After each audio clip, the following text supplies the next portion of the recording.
Sure. Okay.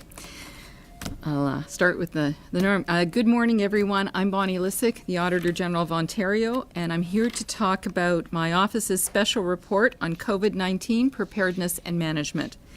This report contains 3 audits. A second special report containing 3 additional audits on COVID-19 will be issued in the near future. Today's 3 audits looked at the province's initial response to the COVID-19 emergency. Our objective in conducting this work was to provide timely information on lessons learned that can be applied going forward as the challenges of COVID-19 continue. I'd like to extend a special thank you to Assistant Auditor General Rick Kennedy, Directors Gigi Yip and Wendy Kumbo, and Manager Michael Yarmolinsky and their team for their work on this special report and for their dedication to the mission of our office to serve the members of the Legislative Assembly and through the Assembly, all Ontarians. I'd also like to further acknowledge Wendy Kumbo for her excellent work during her almost 24-year career with the office. Wendy postponed her retirement to complete Chapter 1 of this special report for the members of the legislature. And Wendy's to my left there. The COVID-19 pandemic presents a challenge to health experts and government decision makers around the world that in many ways is unprecedented in its impact and complexity. Decision makers, the healthcare system, and the public all made a determined effort to ensure that Ontario's health system would not be overrun in the first wave. Ontario and Quebec were the 2 provinces hardest hit by the first wave. We can be grateful that the worst-case scenarios initially anticipated did not materialize. Ontario would have been much better prepared to address the challenges of COVID-19 had it addressed many of the recommendations in past reports from the SARS Commission, from our office, and from others. Overall, we found that Ontario's response to COVID-19 in the winter and spring of 2020 was slower and more reactive relative to other provinces. We also found that the Ministry of Health did not have available, when COVID-19 impacted Ontario, coordinated and effective systems and procedures in place that could be relied upon and easily be adjusted to perform timely COVID-19 lab testing, case management, and contact tracing. Improvements continue to be needed in these areas to control and prevent the spread of COVID-19. Long-standing systemic issues, such as outdated and largely untested emergency management and pandemic response plans, limited lab surge capacity, deficient lab and public health information systems, a fragmented public health system, along with a health command structure not fully led by the chief medical officer or dominated by public health expertise, complicated Ontario's response to COVID-19. In our audit emergency management in Ontario pandemic responses, we found that the province was clearly not adequately prepared and trained for an emergency of this magnitude. We brought this state of unpreparedness to its attention in our 2017 audit on emergency management in Ontario. However, we found that in the past 3 years, only 4 or 11% of the 36 recommended actions that the Ministry of the Solicitor General was responsible for have been implemented. The Ministry oversees the Provincial Emergency Management Office, the EMO, is to lead province-wide non-health-related emergency and/or pandemic responses. EMO is responsible for the Provincial Emergency Response Plan for Ontario, while the Ministry of Health is responsible for the health-related response plans. With COVID-19 impacts beyond the health response of leading critically important public health measures, EMO would normally coordinate the many other aspects of emergency response, such as ensuring that municipalities are immediately informed of actions to be taken and relations with the federal government. When COVID-19 hit Ontario, the province was not in a position to activate the provincial response structure in its emergency response plan. This was partly due to having outdated emergency response plans, dating back to 2013 for the Ministry of Health and 2006 for EMO, and a lack of sufficient staff and government and oversight processes for emergency management. Instead, on March 25, 2020, the province hired an external consultant to create a new governance structure after Ontario declared a state of emergency on March 17th. The consultant's final report was delivered on April 24, 2020. In contrast to Ontario, other provinces were able to activate existing response structures and had updated emergency response plans. The new governance structure did not give EMO a prominent role. Our audit on outbreak planning and decision-making found that Ontario's response to the pandemic has been hampered by a cumbersome command and advisory structure. On February 28th, the Ministry of Health established a health command table to provide advice to the Minister of Health, Cabinet, and the Premier regarding Ontario's COVID-19 response. The health command table grew larger and more complex over time, starting from 21 members with no subtables, then expanding to 83 participants, consisting of 32 members and 51 attendees as of August 31st, plus 25 subtables. In total, more than 500 people are involved in the health command tables. This structure should have been dominated by public health experts, but was not.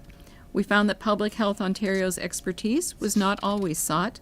Regional tables were generally led by hospital CEOs and staff from Ontario Health, not public health experts. The structure is vastly larger than the structures used by other jurisdictions, which have made better decisions faster in areas such as testing and long-term care. We also found that the Chief Medical Officer of Health was identified as a co-chair of the Health Command Table on March 6th, but the terms of reference were not updated to reflect this, and he did not chair any of the meetings. The lessons learned from SARS were to act quickly to put precautionary measures in place, but we found there were delays. Such delays included alerting Ontarians to avoid unnecessary travel, acknowledging community transmission, and requiring long-term care homes to take precautionary actions. As the pandemic progressed, it became evident that it is critical to identify individuals with COVID-19 on a timely basis through lab testing, case management, and contact tracing in order to prevent them from spreading COVID-19 to others. Our audit on lab testing, case management, and contact tracing found that the Ministry of Health did not take immediate actions to ramp up testing capacity, despite warnings by Public Health Ontario and experts in February 2020. It was not until a month later in March that testing capacity was increased with assistance from community and hospital labs. Despite this, the ministry fell short of its own targets for lab testing. 60% of lab tests were to be collected within 1 day of specimen collection, completed within 1 day of specimen collection, and 80% within 2 days of specimen collection. However, the province overall has not met these targets. Only about 45% of tests were completed within 1 day, and 77% of tests were completed within 2 days between March and August 2020. The regions that fell behind in lab testing included the hotspots of Toronto, Peel Region, and York Region. We also determined that as of March 31st, 2020, possibly 119,000 Ontarians who might have had COVID-19 were never tested, partly because the province was not able to test anyone with symptoms who requested a test until mid-May. Our audit found that Public Health Ontario informed the Ministry of Health in 2017 of the risk of its inability to comprehensively respond to emerging public health threats due to a lack of sustained funding. However, the ministry reduced Public Health Ontario's funding by about $13 million, or 9% in 1920. Between 14-15 and 19-20, Public Health Ontario decreased its numbers of full-time equivalent staff by 120, representing 12% of its workforce. Several important thinkers have pointed out over the years that those who do not learn from history are doomed to repeat it. In closing, on behalf of my office, I want to thank the many people involved in our work for their assistance and cooperation in the completion of this special report. Finally, I want to thank those in the healthcare sector and the various subject matter experts, including Dr. David Walker and others who shared their knowledge and advice with us. In particular, we also want to thank the frontline healthcare workers and lab technicians. Now I'd be happy to take your questions. Brian, I know that when you've given previous audits, you've gotten this question before, but I think it bears asking again, because a lot of this has to do, as you pointed out, with not implementing previous recommendations that you've made, that previous reports have made, while the Liberals were in power. but also acknowledging that there are obviously critical decisions that you found that impeded the response. Can you speak to how much each government kind of wears in this, in terms of the lack of implementation in the previous government, but also the current decisions that this government has made in terms of responsibility, accountability? How much does each party wear in that? I think, a lot of the reports that we've identified in this report, and a lot of the reports in the years where recommendations were made, are over the last 15 years. So whoever's governed over the last 15 years, has delayed implementing recommendations that were meant to improve the lab systems and the public health unit information systems that during COVID-19 were really important to have in place and used during the course of this emergency. So, it's kind of luck of the draw who's in the position of government when the systems that are supposed to be there when you need them aren't. And the health minister was up here before you. She mentioned that you spoke to her and that they responded to your reports before, but this was a very almost come out swinging defense of the government's response to this. And used words like mischaracterization, different factual findings. When you get that type of pushback from the current government, what do you think of that? I guess I'd have to say that it was a little unexpected, but here's our process. So we do our work, we write our reports, we bring in expert advisors to work with us. We have our reports, our findings, factually cleared for accuracy. We have our draft report reviewed for factual accuracy. We ask for responses to our recommendations. We incorporate those in our report. And then we get a letter signed off at the end of our audit by the groups that we've been involved with to attest to the factual accuracy of the report, that they've provided us with all the information, and if there was anything that was wrong in the report, they have an obligation to tell us. And so in the cases of these three reports, we have letters signed off by the Deputy Minister of Health, the ADM of Health, Public Health Ontario, Ontario Health. So we have, I guess what I'd say is I stand behind the reports, I stand behind the factual accuracy of the reports, and I think our intent in issuing these reports is not to say, everyone was caught off guard during this, and people make the best decisions they can in a type of crisis. But what we're saying is, in a time of crisis, the systems that people needed weren't in place. And we're showing what the consequences of that are. So going forward, these reports are meant to take us forward into the next decisions that are being made as we go forward, because there will be many more decisions that will have to be made until COVID-19 is passed, but also until when the next emergency hits. So I think, it's unfortunate. I think the Secretary of Cabinet agreed to all these responses, and the ministry. So the responses that are embedded in the report are positive in a sense that they're going to go forward and make changes. So I just hope, that at the end of the day, this is not, the intent behind our work is not a blame game here. The intent is to make sure that the issues that have been highlighted finally get addressed, because it's been, 15, 20 years that some of these things are still not fixed in Ontario. Just one more for me, Colin, Yeah. quickly. And are you concerned about the timing of this? Did you think about delaying the report until kind of after the pandemic had rolled? Because now we are in the middle of this pandemic. Right. Now the government has to respond to it. There's a lot of serious stuff in your report. Did you think about why? Oh, most definitely. Why now and not later on, as a postmortem maybe? So the introductory letter for this work was sent out in May. And at the beginning, in May when we were doing all of our work, you kind of question how much can you do remotely. And I have a fabulous team, and we did a lot remotely. But I did pose that question. I said, do you think we'd like to start looking at this? The intent of looking at this is to put forward recommendations as soon as we can that will help point out any issues that need to be addressed.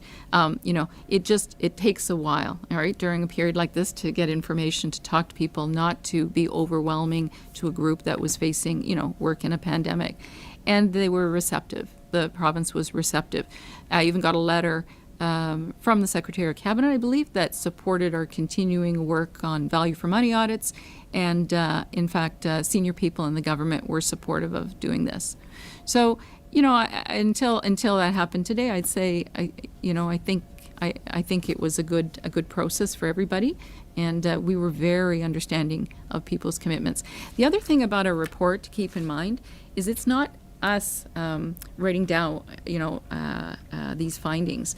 This report is from surveys of the municipalities, surveys of the public health officials, many discussions with the Chief Medical Officer of Health, many discussions with Ontario Health CEO, discussions with the Ministry of Health. So this collectively is their message.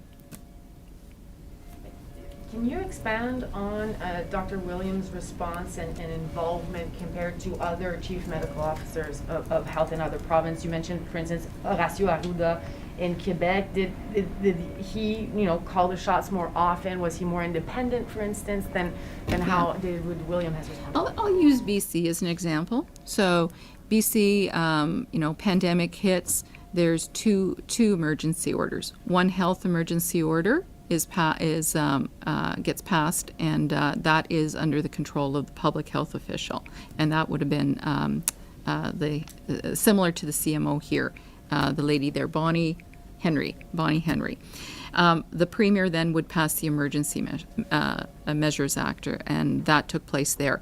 The decisions and the spokesperson for the health side of the pandemic would have been Bonnie Henry, and her reporting relationship parallel, she would go right into an emergency mode. So her normal reporting is into an ADM in the Ministry of Health. She would go right into a separate reporting parallel with the Deputy Minister of Health and make the decisions. And she did make the decisions throughout the pandemic and publicly communicate those decisions. So what we have here is we have an advisory process versus this is not a personal thing for the individual in the role. The fact is, in BC, they've modeled it that way, and it allowed the health side to have a voice in the public way. Did Dr. Williams lack some leadership in his decision making? You're saying he didn't call all the shots that he could have in his report. He could have helped, the local bureaus coordinate better in their response, stuff like that, didn't use the full extent to his power. So did he lack leadership? So the public health units, in a couple cases, would have appreciated more guidance. So, he could have provided more guidance to the public health units. I think the reporting relationship was into an ADM. So, there's a respectful reporting relationship there. And you have to remember, too, this is probably the first event after SARS where really the SARS reports led to the creation of Public Health Ontario and a stronger role for the Chief Medical Officer, where somebody had to sort of take that role and go with it. And there's a comfort around doing something like that and being more public on something like that. So I think at the time we've had conversations with the Chief Medical Officer, and he knew that he was part of a team and providing advice into a team. Are you saying he was uncomfortable with being kind of a public face of the pandemic response in Ontario? I'd say the system that was there, he worked with the system that was there. We're going to go to the phone lines for questions, and I think we have quite a few callers on the line. Yeah. Go ahead. Rob Ferguson, Toronto Star. Hello, Auditor. I wonder what you make of the criticism from some people and some on the government side today that your role is as a fiscal and financial watchdog, and you're kind of venturing into other areas that makes this look like mission creep. Well, we had lots of good discussions before we started this work and before we started our value for money work. The reports have all been signed off as providing good information, factual information out there. There's recommendations that were accepted. So if you in the report, you will see the recommendation and the response from the ministry or Ontario Health or Public Health. And I don't think that's the case. I think we did our job.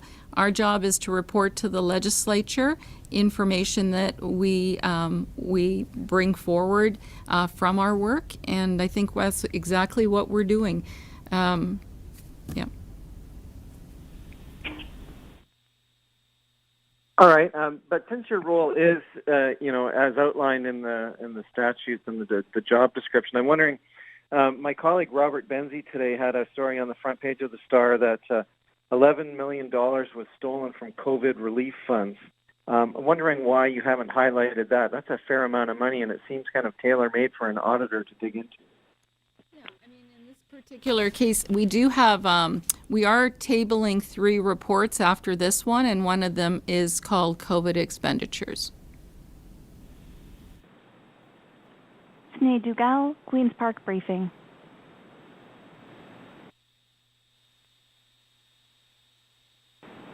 Hi there. Thanks for taking our questions. I just wanted to get your response to a couple of points that the government gave to us today in response to your report. One of the things the government noted the part about the fact that Public Health Ontario did not support the expansion of testing to all asymptomatic Ontarians. They said they did this as a precautionary measure when they had capacity, but they also noted that you said in the report there was a lack of testing to all travelers at the border, something they said that would need a boost in asymptomatic testing. I'm just wondering what your response is to their counter-arguments on this.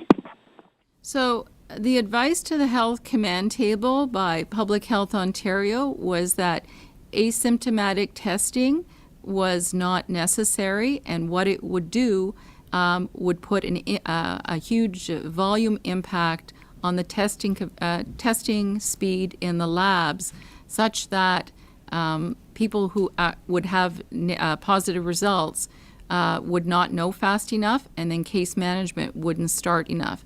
So it was advice from Public Health Ontario to the command table regarding the asymptomatic testing. And the way that was defined is people that have no symptoms and have not come into contact with anybody with COVID.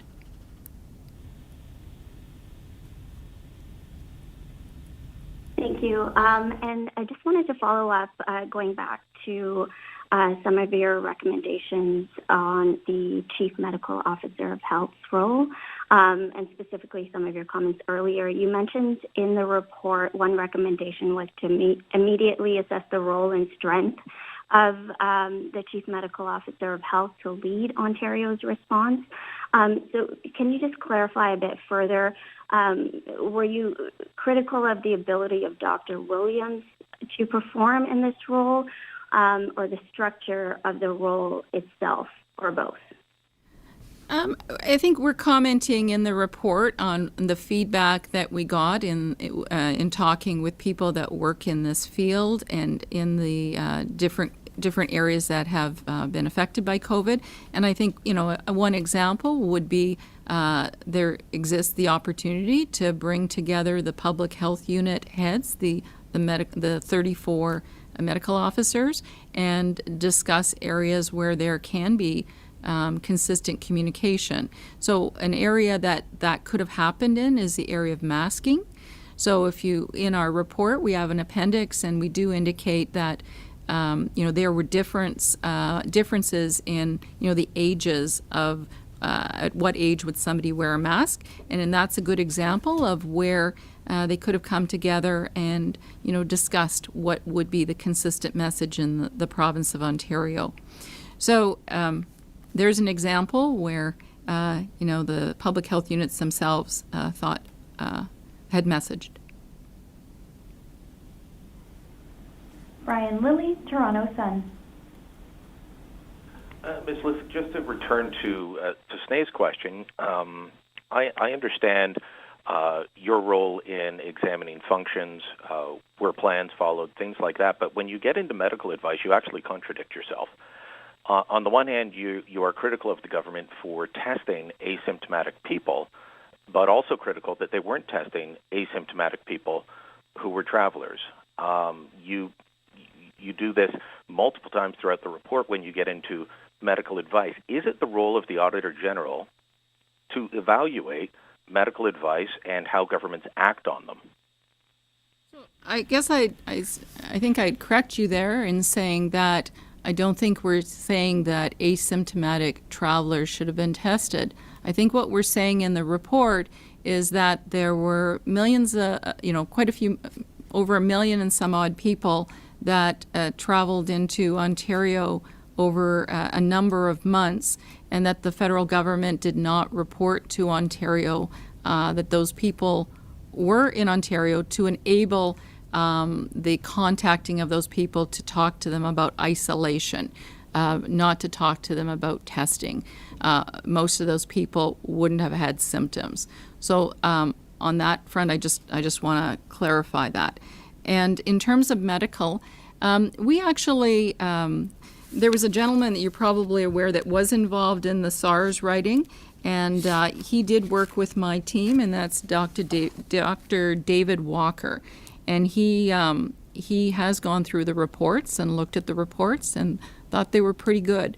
In terms of medical expertise, I once again say that the contents of these reports were vetted for factual accuracy by all the stakeholders that are mentioned in this report: Public Health Ontario, the Ministry of Health, Ontario Health, Secretary of Cabinet got reports, and they agreed to our recommendations in these reports.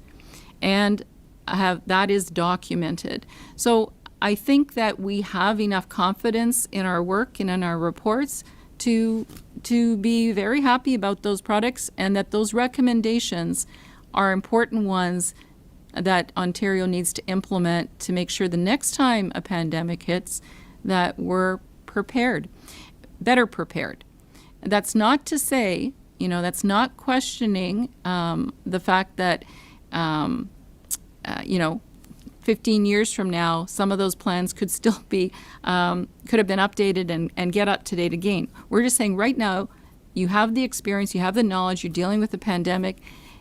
Help that process along so that when the pandemic is done, Ontario is still positioned to deal with the next one well. All right, since you said you wanted to correct me, allow me to correct you on what's in your report. Page 46 in the printed edition, page 100 in the PDF version, you actually talk about it, 4.3.2. The ministry discouraged having most travelers tested for COVID-19, despite COVID-19 being found in many countries. So you actually were critical of the government on that. But I want to ask about the fact that the pandemic plans were not updated for years. Minister Elliott said that it was simply a matter of testing and issues around that weren't updated. People in the previous Liberal government said that they did a lot of planning around this. So when you say that plans were not updated, are you saying that there was no pandemic planning, or that an official document that you felt should have been updated was not updated?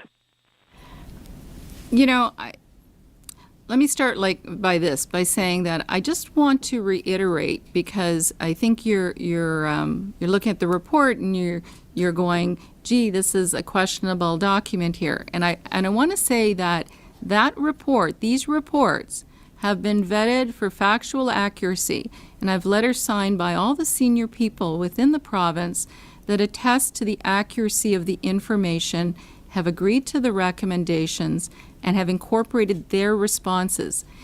If that is changing now, then I guess some people signed letters and gave them to us and represented factual accuracy when that isn't the case, and that would be a problem. At the end of the day, in terms of the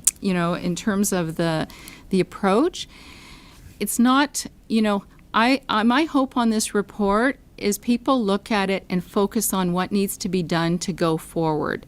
not to use it as a blame tool, not to be defensive against what's in this report, but to actually use it and to implement recommendations that were made in the last 15 years over and over. Like, why do you think that recommendations that were supposed to modernize the IT system of the public health system or modernize the IT system are bad? And why aren't we talking about how to implement things to make everything better rather than arguing a little bit of minutia around the report? That, So I guess my hope on this work is that things are changing to implement improved processes. People have made decisions. I don't think we're using the report to say that their decisions were wrong. What we're saying, the circumstances that they were put in to make decisions could have been better, and and those systems would have facilitated more timelier, more fulsome actions. Laura Stone, The Globe and Mail. Yeah.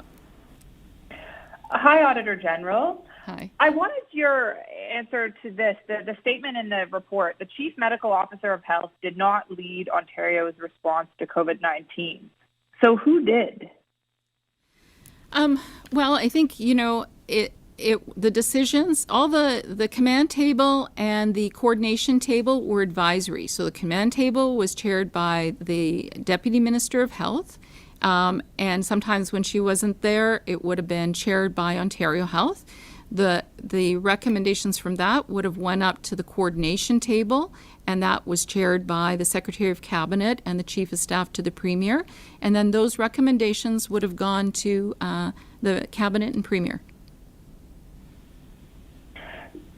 So what exactly are you saying here? Are you saying that the decisions were overly political? I mean, I know that you're kind of resisting making judgments here, but in statements like that, you've really dropped a bomb on Dr. Williams. So what exactly are you trying to get across? Do you think that he should have or could have taken a stronger role? Do you think the decisions were done politically, or what exactly do you mean? So we lay out in the report the process. The decisions were made by Cabinet and the Premier. In terms of the Chief Medical Officer of Ontario, he provided advice into the command table, which then provided advice to the coordination table, which then looked to a decision by Cabinet and the Premier in Ontario. Christina Tenalia, CP24. Hi, Auditor General. My question touches on some of the questions already by my colleagues. I know you just answered Laura's question similar to this. You noted that Dr. David Williams did not exercise his full powers and did not take on a leadership role. I'm wondering, is your sentiment that he was muzzled, or was this him making these decisions based on his medical expertise? We've talked, we talked many times. My staff talked more than I did, but I've talked to the doctor as well. And I think he recognized that he was working as an advisor into the health command table. And that is factual. You also talk about how it was the Premier that was the face of this, and the Premier and his cabinet made the decisions. I'm wondering your sentiments on this as well. And you've noted that, these health command tables, these are advisory roles. Should it not be up to elected officials to make decisions based on the best interests of the province? I mean, what is your sentiment on that based on your investigation? Yeah, I think the report lays out the way it was. And I think what we're saying in terms of the health response is that if there are decisions that flow from, let's say, Public Health Ontario and from your Chief Medical Officer into, let's say, the coordination table, then if there's a difference from those recommendations, what we've recommended is that there be communication back to, let's say, Public Health Ontario, or that explains, and to other stakeholders out there who commented that they didn't understand sometimes why decisions were made the way they were and they weren't given enough notification. So, part of our message here is you need clear lines of communication to make sure everybody understands the basis of decisions. And that's why it is positive to have an emergency management framework that clicks in so that people understand roles and responsibilities and all those clear lines of communication are in place. Mike Crawley, CBC News. Auditor, you mentioned the fact that a consulting firm was hired at a cost of $1.6 million to develop the command structure. Could you comment on the effectiveness of this spending and the effectiveness of the command structure that the consulting firm created? Yeah, so when, there wasn't an up-to-date emergency plan in place, and, I reviewed this, the Secretary of Cabinet, along with the government, decided that they did need some structure, and they did bring in a consultant to help them set up that structure and tables, and to put in place something that they could work with. The benefit of that is there is a structure and there is communication. The difference between that structure and what would have been in the emergency management structure is more command and control versus advisory. So the structure that's been designed is one of advice. So there's a movement of information up the chain to a decision maker. When you trigger emergency management, the roles and the decision making is already predetermined.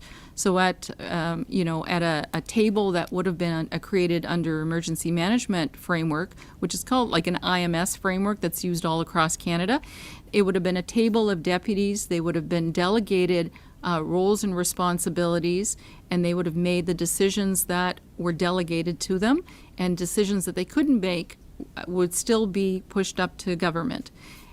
So what you have is the new model is one more of advisory.